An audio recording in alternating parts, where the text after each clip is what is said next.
Ready? আচ্ছা, যেটা বলতেছিলাম, there should be 4 kinds of resources in any kind of organization, whether it is profit making, non-profit, whether it is public, private, any kind of organization. কি human, physical, financial and information resources. ঠিক আছে? এখন organisation বোঝাতে গিয়ে রিসোর্সের কথাটা আসলো। তাহলে অর্গানাইজেশন শুধু ওই গ্রুপ অফ পিপল কি করে, এই যে আদার 3 kinds of resources, হিউম্যান রিসোর্সটা কি করে, আদার 3 kinds of রিসোর্সকে কি করে, ম্যানেজ করে, গ্রুপ করে ডিপার্টমেন্ট ওয়াইজ। ঠিক আছে, ডিপার্টমেন্ট ওয়াইজ গ্রুপ করে যে কোন ডিপার্টমেন্টকে ফিজিক্যাল রিসোর্সেস, আমি লিখে দিচ্ছি।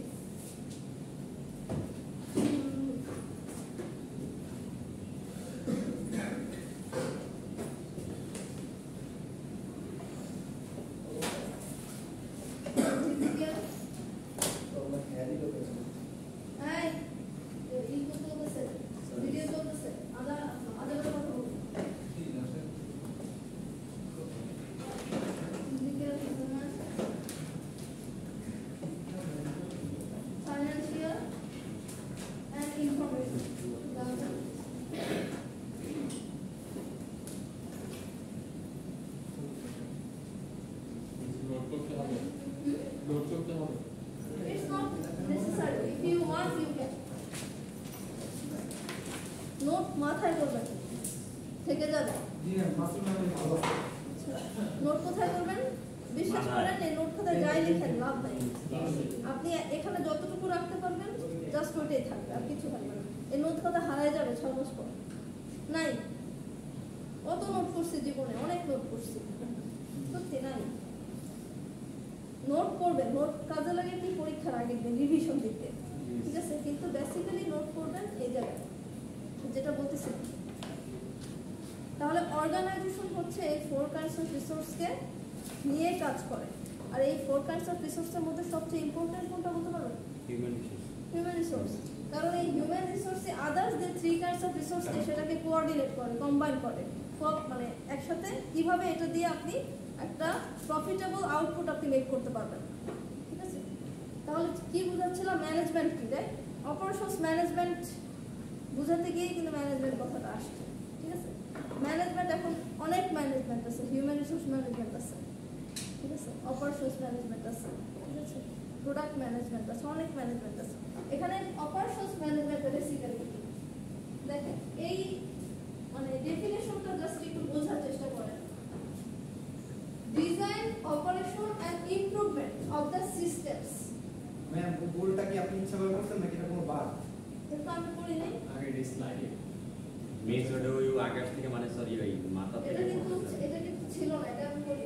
হ্যাঁ, এটা বলছি। সমগ্র থেকে আসছে। আচ্ছা, আচ্ছা, খেয়াল করেন, আপনার ফার্মে ফর এক্সাম্পল এটা একটা ইউনিভার্সিটি, রাইট? ঠিক আছে, এটা একটা ইউনিভার্সিটি। এখন এটা যদি একটা কলকারখানা হতো, ফ্যাক্টরি, তো ফ্যাক্টরিতে কি করি আমরা? পটেটো চিপসের কথা চিন্তা করেন।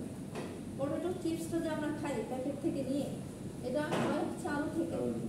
এখন আলুটা ফ্যাক্টরি যারা হিউম্যান রিসোর্সেস আছে তারা কি করে? প্রক্রিয়াজাতকরণের মাধ্যমে, প্রসেসিং এর মাধ্যমে সেটাকে আপনার চিপসে পরিণত করে, তারপর প্যাকেজিং করে, তারপর আমরা পাই। এটা একটা চেইন না? অনেক বড় চেইন। এটা কিন্তু প্রথম হচ্ছে ফার্মার, দেখেন ফার্মার থেকে শুরু হয়, ঠিক আছে? তারা হচ্ছে আলু চাষ করে, তাদের থেকে হচ্ছে আপনার ম্যানুফ্যাকচার যারা উৎপাদন করবে পটেটো চিপস তারা কিনে নেয়, তারা ফ্যাক্টরিতে সেটাকে বিভিন্ন ধরনের প্রসেসিং এর মাধ্যমে সেটাতে আপনার মশলা অ্যাড করে, ঠিক আছে, সেটাকে আপনার মানে বিভিন্ন প্রসেসিং এর মাধ্যমে সেটাকে আপনার চিপসে পরিণত করে, সেই চিপসকে প্যাকেজিং করে, প্যাকেজিং এর মাধ্যমে দোকানে আসে, দোকান থেকে আমরা নিয়ে, এটা কিন্তু অনেক বড় একটা চেইন। তাহলে দেখেন, এই যে আলুটাকে খেতে উৎপাদন করে একটা আলুকে আমি যে চিপস হিসাবে কাস্টমার হিসেবে খাচ্ছি, এই পুরো প্রসেসটাকে, প্রসেসের ডিজাইন বা সিস্টেমটাই হচ্ছে অপারেশনস ম্যানেজমেন্ট। কি বলছি? Design, operation, improvement of the system that create and deliver the firm's primary products and services. ফার্মের প্রোডাক্ট বা সার্ভিসকে, মানে র ম্যাটেরিয়ালস মানে বোঝান, ইনগ্রেডিয়েন্টস, র ম্যাটেরিয়ালসকে ফিনিশড গুডস বা সার্ভিস। ফিনিশড গুড বা সার্ভিস হচ্ছে যেটা হচ্ছে আমরা ভোগ করি। এই পটেটো চিপসের প্যাকেটটা হচ্ছে ফিনিশড গুড, আর র ম্যাটেরিয়ালসটা ছিল হচ্ছে আলু। র মেটেরিয়ালস মানে কাঁচামাল আর কি। ঠিক আছে, আমরা যে জামা কাপড় পরি, ড্রেস পরি, এটা প্রথমে ছিল তুলা। তুলাকে প্রসেসিং এর মাধ্যমে কাপড়ে রূপান্তর করা হচ্ছে। তাহলে এটা একটা প্রসেস বা সিস্টেম না? ওই সিস্টেমের ডিজাইন, অপারেশন এবং ইমপ্রুভমেন্ট এই সব কিছু নিয়ে যে মানে যে সেকশনটা কাজ করে সেটা হচ্ছে অপারেশনস ম্যানেজমেন্ট। বুঝাতে পারছি? পারলে খুবই ভালো। ঠিক আছে, তারপরটা কি দেখেন, every book we read, every video we watch, every email we send, every telephone conversation we have, and every medical treatment we receive involves the operations functions of one or more organization. ঠিক আছে, এখানে বলা হচ্ছে operations management is the management of their systems and process that create goods or provide services. এখানে goods মানে finished goods, মানে ভোগ্য পণ্য, যেটা পরবর্তীতে আর কোনো প্রোডাকশনে যাবে না, যেটা ডাইরেক্ট হচ্ছে কাস্টমাররা কিনে কনজিউম করবে। B2B B2C এর নাম তো শুনছেন? জি। B2B ওরা কি করে? Business to business. ওরা কিন্তু কনজাম্পশনের জন্য প্রোডাক্ট বা সার্ভিস কিনে না, ওরা পরবর্তীতে ওটা আপনার আবার বিক্রির জন্য রিসেলের জন্য। কিন্তু ফিনিশড গুডস শুধুমাত্র ফাইনাল কাস্টমাররা কিনে। ফাইনাল কাস্টমার কারা? যারা হচ্ছে কনজিউম করবে। আমি যদি যে ড্রেসটা পরে আমি কিনবো মানে পরবো, আমি হচ্ছে ফাইনাল কাস্টমার। ওই ড্রেসটা লটে কিনে আমি যদি আবার বিক্রির উদ্দেশ্যে মানে কিনি, আমি কিন্তু ফাইনাল কাস্টমার না, ওটা B2B হয়ে যাবে, ওটা B2B হবে, B2C হবে। ঠিক আছে, তাহলে দেখেন এখানে একটা ফাইনালি একটা সংজ্ঞা দেওয়া আছে, যেটা systematic design, direction and control of that processes, যেটা ট্রান্সফর্ম করে ইনপুটকে আউটপুটে। আপনার ইনপুটকে প্রসেসিং এর মাধ্যমে আউটপুট করার এই যে প্রসেসটা, এই টোটাল প্রসেসটার ডিজাইন, এই টোটাল প্রসেসটার ডিরেকশন এবং কন্ট্রোল এবং improvement, it's all about operations management. Clear ma'am? এক কথা আমরা এটা বলতে পারি না যে একটা পণ্য একদম শুরু থেকে, উৎপাদন থেকে শুরু করে একদম কাস্টমারের হাতে পৌঁছানো পর্যন্ত যে কাজগুলো আছে ওভারঅল হচ্ছে এটা অপারেশন ম্যানেজমেন্ট। এটা অপারেশনস ম্যানেজমেন্টের আওতাভুক্ত। বেসিক্যালি হচ্ছে মানে ধরেন মানে ওটা হচ্ছে সাপ্লাই চেইন ম্যানেজমেন্ট নামে একটা কোর্স আপনারা পাবেন। এটা যেটা বললেন ওটা সাপ্লাই চেইন, মানে একদম একটা প্রোডাক্ট, একদম ধরেন আলুর কথা যদি বলি, ওটা একদম মানে একটা ক্ষেতে উৎপাদন থেকে শুরু করে বিভিন্ন হাত বদল হয়ে একদম ফাইনাল কাস্টমার কাছে পৌঁছানো, এই টোটাল চেইনটাকে বলা হয় সাপ্লাই চেইন ম্যানেজমেন্ট। ঠিক আছে, আর অপারেশনস ম্যানেজমেন্টটা হচ্ছে আপনার ওই আলুটাকে প্রক্রিয়াজাতকরণের মাধ্যমে যখন আপনি চিপসে রূপান্তর করলেন এবং সেটা যখন আপনি কাস্টমারের হাতে তুলে দিলেন, ঠিক আছে, এই টোটাল প্রসেস বা সিস্টেমটার ডিজাইন, ইমপ্রুভমেন্ট, অপারেশন, ইফেক্টিভনেস সব কিছু operations management. Basically operations management আর সাপ্লাই চেইন ম্যানেজমেন্ট মোটামুটি একই। Almost same. ওটা হচ্ছে ওভারঅল আর এটা হচ্ছে ইনসাইড, যেগুলো হচ্ছে একদম প্রক্রিয়াজাতকরণ। ঠিক, মানে আপনার আউটপুটটাকে আপনি কত ভালো করতে পারবেন ইনপুট থেকে নিয়ে। ফর এক্সাম্পল এখন আমি যেটা দিচ্ছি সেটা কিন্তু আউটপুট, আপনাদের কিন্তু আমি আউটপুট দিচ্ছি। এটা আপনারা ইউনিভার্সিটিতে যে এটা দিচ্ছেন সেটার বিনিময়ে আপনারা এডুকেশনটা পাচ্ছেন। এটা ওয়ান কাইন্ড অফ সার্ভিস বা আউটপুট। মানে এইটাকে ভালো করার জন্য যে ইমপ্রুভ মানে ধরেন এই ইউনিভার্সিটি যদি আপনার টিচারদের জন্য আরো ভালো ট্রেনিং এর ফ্যাসিলিটি করে, ঠিক আছে, মানে টিচারদের আরো ভালো ভালো ট্রেনিং সেশনে যদি তারা নিয়ে যায়, আমাদের নলেজ বৃদ্ধির জন্য আরো, শুধু আমাদের না আপনাদের নলেজ বৃদ্ধির মানে আমাদের নলেজ বৃদ্ধি মানে আমরা আপনাদেরকে আরো বেশি দিতে পারবো। ঠিক আছে, এই যে ইমপ্রুভমেন্টে যদি সে কিছু করে তার মানে ওইটাও অপারেশনস ম্যানেজমেন্টের মধ্যে ইনক্লুড, টোটাল ডিজাইনটা। ঠিক আছে, আচ্ছা এখানে মানে অপারেশনস ম্যানেজমেন্টে এখানে কার মোবাইল আমি পাড়া দিয়ে ফেলতে পারি? এটা চাপাই দিতে হয়, আমার মতো দিলে চাপাই দিতে হয়। আচ্ছা এখানে দেখেন অপারেশনস ম্যানেজমেন্টের কিছু ইম্পর্টেন্স দেওয়া আছে, যেটা কি কি কাজে আপনার দরকার। এখানে প্রথমটাই কি দেওয়া আছে দেখেন, এফিশিয়েন্সি ইনক্রিজ করা। আচ্ছা আপনারা এখন এফিশিয়েন্ট আর ইফেক্টিভ এই দুটো ওয়ার্ডের মধ্যে ডিফারেন্সটা বলতে পারবেন কেউ?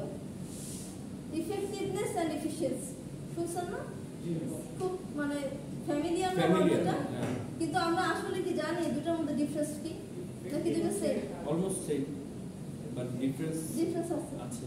অলমোস্ট সেম হলেও একটা স্লাইড ইফেক্টিভনেস মানে আমরা তো জানি যে ম্যাম ইফেক্টিভনেস কোনো কিছু এটা আমরা ইংলিশে বলে দিই, এটা বাংলা না, বাংলা দরকার নাই। আর এফিশিয়েন্সি মানে হচ্ছে এই আমরা কখন বলবো একজন ম্যানেজারকে, আমরা কখন বলবো he is efficient and effective? দক্ষতা বেশ। দক্ষ এফিশিয়েন্টলি ডকুমেন্ট যখন ওই ম্যানেজারটা কমের মধ্যে সবকিছু ম্যানেজ করতে পারে। এটা কোনটা? এটা কমের মধ্যে সবকিছু ম্যানেজ করতে পারবে না, এটা কোনটা? এটা এফিশিয়েন্সি। আর ইফেক্টিভ বলতে যে সবকিছু কাজগুলো সঠিকভাবে করতে হবে, অ্যাকশনগুলো। আচ্ছা আচ্ছা, আমি একটা एग्जांपल দিই। হ্যাঁ, টিভি দেখি না আমরা, ঠিক আছে? আমরা যারা আপনারা যারা মানে এই আপনারা পেয়েছেন কিনা, আমরা পেয়েছি যে সাদা কালো টিভি পেয়েছেন না? জি, আমি পেয়েছি। সাদা কালো টিভি কিন্তু আমরা দেখছি, ঠিক আছে? সাদা কালো এবং বক্স টেলিভিশন। এখন তো এলইডি, তাই? এখন সবার বাসায় হচ্ছে এলইডি টিভি। এখন ওই বক্স টেলিভিশনটা আপনি খুব মানে খুব সাশ্রয়ী, কারণ এলইডিতে আপনার টেকনোলজি বেশি দরকার হয়। বক্স টেলিভিশন আপনার তো টেকনোলজির ঝামেলা নাই, খরচ কম। এখন ওই বক্স টেলিভিশনটা আপনি খুব কম কস্টে অনেকগুলো আপনি প্রডিউস করলেন, ঠিক আছে? এখন দেখেন, আপনি কিন্তু খুব কম খরচে, আপনি যেটা বলছেন ঠিক আছে, খুব কমে যদি আপনি সবকিছু ম্যানেজ করতে পারেন, আপনার ইনপুটটাকে আউটপুটে রূপান্তর করতে পারছেন আপনি খুব কম কস্টে, তার মানে আপনি এফিশিয়েন্ট। এখান থেকে আপনার যাওয়া দরকার হচ্ছে কোথায় বলবো, শাহবাগ। অনেকগুলো অপশন আছে, আপনি উবার ইউজ করতে পারবেন, পাঠাও ইউজ করতে পারবেন, মেট্রো ইউজ করতে পারবেন, অনেক কিছু, সিএনজি ইউজ করতে পারবেন। আপনার জন্য সবচেয়ে এফিশিয়েন্ট কোনটা হবে? বাস। সময়ও কম লাগবে, টাকাও কম লাগবে, ঠিক আছে? এখন দেখেন, তাহলে আমার ইন এ সেন্স আমি যদি বলি এফিশিয়েন্ট হওয়া বেশি জরুরি না? জি। যদি আমি বলি দুইটাই হওয়া জরুরি, ইফেক্টিভনেস কেন? কার্যকারিতা। ইফেক্টিভনেস হচ্ছে টেকিং দ্য রাইট ডিসিশন। আপনি একটা রং ডিসিশনকে খুব কম কস্টে মানে আপনি আউটপুটে রূপান্তর করলেন, ওটা রং। ওই যে টেলিভিশনের সংজ্ঞাটা এই জন্য মানে এক্সাম্পলটা এই জন্যই দিলাম। আপনি অনেকগুলো বক্স টেলিভিশন খুব কম কস্ট, খুব কম সময় ব্যয় করে আপনি উৎপাদন করে ফেললেন, কিন্তু ওটার কি কাস্টমার প্রেফারেন্স আছে? এখন আর নাই। আপনার ওই কাজটা হয়তো বা এফিশিয়েন্ট, আপনি খুব কম কষ্ট করতে পারছেন, বাট ইফেক্টিভ হয় না, কারণ this was not the right decision. Effectiveness হচ্ছে taking the right decision and implementing them. আপনাকে মানে সঠিক ডিসিশন নিতে হবে, যুগোপযোগী ডিসিশন নিতে হবে, মানে আপনার যুগের সাথে তাল মিলিয়ে ডিসিশন নিতে হবে, এবং ওই ডিসিশনটাকে আপনি যখন কম কস্টে রূপদান করতে পারবেন, তার মানে you are both effective and efficient at the same time. বুঝতে পেরেছেন? তার মানে not only efficient is very important, মানে more important than effectiveness, both are same time, same important for an organization to be successful or for a manager to be successful. ঠিক আছে? both are connected, right? হ্যাঁ, অবশ্যই আপনাকে সঠিক decision নিতে হবে, এবং ওই সঠিক ডিসিশনটাই, ঠিক আছে, আপনি কত কম খরচে, কত কম সময় ব্যয় করে, কত কম রিসোর্সেস ইউজ করে আপনি সেটাকে রূপদান করতে পারবেন, এটা হচ্ছে এফিশিয়েন্ট। তা এই যে এফিশিয়েন্সিটা, এটা ইনক্রিজ করার জন্য অপারেশনস ম্যানেজমেন্ট দরকার আপনার অর্গানাইজেশন। সঠিক সময় সঠিক ডিসিশন নাও। এই দেখেন দুইটাই দেয়া আছে, দেখছেন? বোথ ইফেক্টিভনেস এবং এফিশিয়েন্সি দুটোই ইনক্রিজ করে। তারপরে দেখা যাচ্ছে দেয়া আছে ইনক্রিজিং ভ্যালু। এখানে ভ্যালু মিন্স কি? ভ্যালু মান, মান মান হতে পারে, ক্রমবর্ধমান অন্যের মান হতে পারে, আপনার প্রোডাক্ট কোয়ালিটি, ঠিক আছে, সার্ভিস কোয়ালিটি, ঠিক আছে। আপনার প্রোডাক্ট বা সার্ভিসের কোয়ালিটি যত ভালো হবে, গুণগত মান যেটা, আপনার কনজিউমারের প্রেফারেন্স লিস্টে আপনি তত উপরে থাকবেন ব্র্যান্ড হিসেবে। স্বাভাবিক না? আমি যখন জুতা কিনতে যাই, আমি অবশ্যই বাটের আইটেক্সের কথা চিন্তা করি। কেন? অবশ্যই তারা অনেক বছর ধরে তাদের এই রেপুটেশনটা সাস্টেইন করে ধরে রাখতে পেরেছে। তাদের brand value, brand value, increasing ভ্যালুর মধ্যে ব্র্যান্ড ভ্যালু ইনক্লুড আছে, ঠিক আছে। তারপরটা কি দেখেন, ওয়ার্কিং টুগেদার, একসাথে টিম ওয়ার্ক করার জন্য আপনার অপারেশনস ম্যানেজমেন্ট দরকার। successful functioning, a change of information towards all the department of an organization, cooperative decision making, systematic way of looking at the organizational process. মানে এখানে কিন্তু প্রসেসটা বোঝা দরকার। আপনি দেখবেন একটা অর্গানাইজেশনে বিভিন্ন ধরনের ডিপার্টমেন্ট আছে, এখন কোন ডিপার্টমেন্ট কিভাবে কাজ করতেছে আপনি জানেন না। আসলে আমার অর্গানাইজেশন কিভাবে র ম্যাটেরিয়ালসকে ঠিক আছে আউটপুটে কনভার্ট করতেছে ওই প্রসেস সম্পর্কে আপনার কোনো ধারণা নাই। ধারণা থাকা উচিত, সবাই থাকা উচিত না, উচিত আমার মনে হয় কি উচিত, কারণ কি তাতে আপনার ওভারঅল একটা নলেজ কাজ করবে যে আসলে আমার অর্গানাইজেশনের গ্রোথটা কেমন, এটা বোঝার জন্য এই অর্গানাইজেশনে আমার ক্যারিয়ার গ্রোথটা কেমন, বা অর্গানাইজেশনের গ্রোথটা কেমন, বা অর্গানাইজেশন কিভাবে রান করতেছে, তাদের প্রফিট মেকিং মানে ফ্যাসিলিটিটা কেমন, এটা বোঝার জন্য আপনার জানা উচিত।